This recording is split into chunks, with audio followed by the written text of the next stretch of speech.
Hola a todos, bienvenidos a un video más sobre los temas críticos o relevantes de la mediación o la conciliación, como le queramos llamar. Mi nombre es Eduardo Garro y, igual que ustedes, trabajo por construir un mundo mejor a través de una herramienta que es cada vez más necesaria, cada vez más urgente, para efectos de abordar de la manera más constructiva posible esos diálogos difíciles y esos conflictos que se nos presentan cotidianamente en los diferentes ámbitos en los que nos relacionamos con otras personas.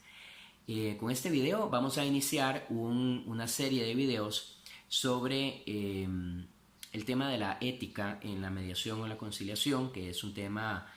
súper relevante y súper actual. Y muy urgente, diría yo, porque tiene que ver con el ejercicio correcto, el ejercicio adecuado de esta práctica, de esta profesión, que tiene que ver con ayudar a que otras personas puedan atender sus diferencias de la manera más amable posible. Y bueno, dicho esto, vamos a utilizar como base para los planteamientos que les voy a hacer a continuación un documento sobre el cual inclusive se han basado muchos de los códigos de ética que hemos redactado y que hemos implementado en diferentes centros de resolución alterna de conflictos acá en Costa Rica, y que fue elaborado en 1994 por instituciones muy importantes como son la Association for Conflict Resolution de América del Norte, el American Bar Association y la sección de solución de disputas de la American Bar Association. Este documento fue llamado Estándares Modelo para la conducta de mediadores, y a partir de este documento se ha venido desarrollando acá en Costa Rica la práctica o el entendimiento de la ética en materia de mediación o conciliación. Ha habido otras fuentes, se han agregado otros elementos, pero inicialmente ese fue el documento que utilizamos cuando empezó en los 90 el movimiento de resolución alterna de conflictos acá en Costa Rica. Hoy voy a hablar de uno de los principios básicos para la práctica adecuada de la mediación, y que llamamos principio de competencia sustantiva. Este es un principio que la ley nuestra no menciona, por cierto, la ley 7727 no menciona, pero que es un principio que en la práctica es sumamente relevante y que básicamente establece que el mediador o la mediadora, conciliador o conciliadora de una situación de conflicto, tiene que estar en capacidad de responder a las expectativas razonables de los protagonistas de ese conflicto a la hora de desarrollar la mediación. Tiene que ser un mediador o una mediadora competente. Y bueno, esta norma se entiende a través de varios ámbitos, ¿verdad? Un ámbito muy importante en la aplicación de esta norma es la capacidad para entender el diálogo que se va a desarrollar entre los protagonistas. Es decir, aunque el conciliador o conciliadora no necesariamente requiere ser un experto o experta en la materia del conflicto que va a atender, definitivamente es esencial que tenga la capacidad para entender el tema que se va a discutir, y no solo el tema, sino el contexto, por ejemplo, cultural, dentro del cual se va a discutir estos temas que están asociados al conflicto que trae a los protagonistas a mediación.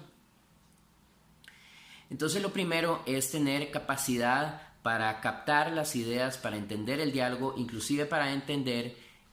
los tecnicismos que pudieran estar envueltos, si es que están envueltos aspectos técnicos dentro del conflicto. El mediador tiene que tener la capacidad para entender estos puntos.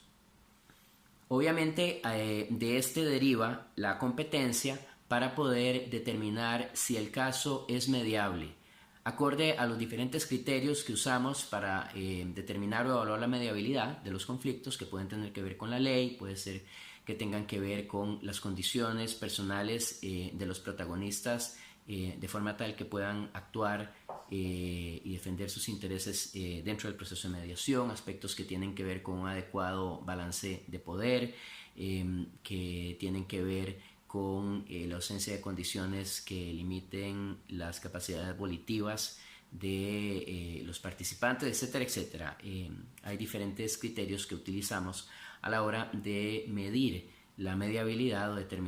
evaluar la mediabilidad de un caso. Esta competencia es sumamente importante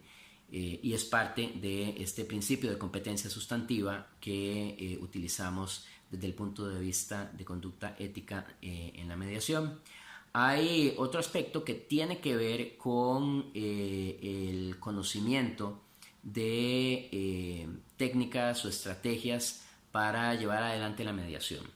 Y bueno, obviamente acá es fácil entender por qué de un momento a otro se percibe que este principio de competencia sustantiva se centra alrededor de la profesionalización de la mediación. Y si bien es indudablemente necesario que existan personas con niveles importantes de especialización en mediación, especialmente para la atención de casos, este conocimiento sobre cómo mediar puede derivar también de la experiencia y el entendimiento de las reglas que rigen una comunidad concreta desde la óptica de la atención de sus conflictos. Y en ese sentido, tal vez aquí en lo que quiero poner énfasis es en que este principio de competencia sustantiva, a través de esta interpretación, incluye el conocimiento que sobre la atención de un conflicto pueda tener un mediador natural en una comunidad. Es decir, no solo estamos hablando de los mediadores profesionales y de sus conocimientos técnicos, sino que estamos también, a través de este principio, entendiendo que es válido el conocimiento natural, el conocimiento orgánico que puede tener, por ejemplo, un pulpero o una persona que tenga liderazgo informal en una comunidad y que vaya a atender, obviamente, un conflicto que esté dentro de su capacidad como miembro de esa comunidad. Conflictos que son típicamente derivados de las relaciones, por ejemplo, interpersonales en esa comunidad. Entonces, bueno, queda claro que incluimos los aspectos que requieren intervención profesional, intervención por parte de mediadores que tengan un alto nivel formativo en la materia, pero también debe quedar claro que incluimos dentro de este principio de competencia sustantiva el conocimiento, la experiencia, el entendimiento que del contexto y las normas de resolución de conflicto puede tener una persona que vive en el contexto de una comunidad, en tanto el conflicto que vaya a atender esté centrado en esas relaciones comunales. Básicamente estos son, digamos, los aspectos críticos de este principio de competencia sustantiva, y derivados de estos aspectos debe entenderse que si en algún momento a través de la mediación el neutral llega a la conclusión de que sus conocimientos no resultan suficientes como para poder intervenir efectivamente ese caso, obviamente deriva la responsabilidad de retirarse de ese proceso de mediación. Lo mismo que sucedería en el caso de que las capacidades para que este mediador o mediadora pueda intervenir eficazmente y hacer uso de todos sus conocimientos esté de alguna manera afectada en razón de una condición de salud, de una condición médica, del consumo de algún tipo de droga que altere o químico que altere su capacidad para actuar. En esos casos, obviamente, también el neutral, el mediador o la mediadora debe abstenerse de continuar su intervención, aunque sea temporalmente o en algunos casos podría ser permanentemente, en razón de que esa competencia sustantiva que debe tener para poder intervenir éticamente un conflicto estaría afectada, disminuida o inclusive estaría totalmente impedida. Entonces, con este principio arrancamos la discusión general, porque no vamos a profundizar demasiado sobre el tema de los principios éticos que tienen que ver con la práctica de la mediación o la conciliación. Pronto vamos a tener un nuevo video sobre esta materia y por lo demás les agradezco mucho su atención, les deseo lo mejor y les motivo para que continúen trabajando igual que nosotros acá por la construcción de un mundo mejor. Que tengan un feliz día, nos vemos, chao.